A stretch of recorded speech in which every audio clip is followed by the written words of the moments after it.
వైద్య విద్య అన్నది మిగిలిన విద్యల కన్నా ఇది విభిన్నమైనటువంటిది. ముఖ్యంగా ఏంటంటే కేవలం విద్యే కాకుండా వైద్యాన్ని అందించే ఒక సాధనం ఇది.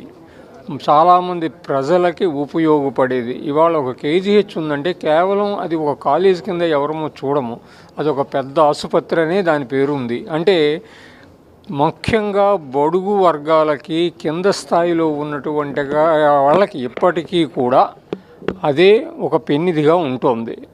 కాబట్టి ఇప్పుడు అది ప్రైవేట్ మెడికల్ కాలేజ్ అయితే ఆ విధమైనటువంటి అవసరాలను తీర్చగలిగే శక్తి దానికి ఉండదు. అంటే ఈ కిందలో ఉండే వాళ్ళకి వైద్యం అందే అవకాశాలు ఉండవు. కేవలం విద్యను విద్య కిందకుండా విద్య అనేది ప్రైవేట్గా ఉండడం అన్నది న్యాయం కాదు. ముఖ్యంగా వైద్య విద్య అన్నది అస్సలు న్యాయం కాదు. ఎందుకంటే దానివలన ఒకటి, చాలామంది కింద స్థాయిలో ఉండేవాళ్ళు డాక్టర్లు అయ్యే అవకాశం ఉండదు. రెండవది, కింద స్థాయి ఉండే వాళ్ళకి వైద్యం అందే అవకాశం ఉండదు.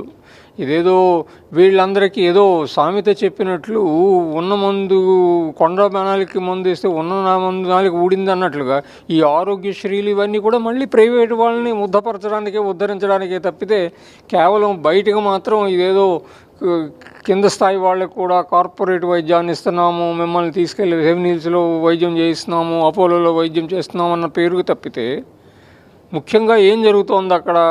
కొంతమందికి బిర్యానీ ఇస్తున్నాం, మిగిలిన వాళ్ళకి గంజి కూడా ఇవ్వటం లేదు. సో అట్లా జరిగిపోతోంది ఈ వ్యవస్థ. కాబట్టి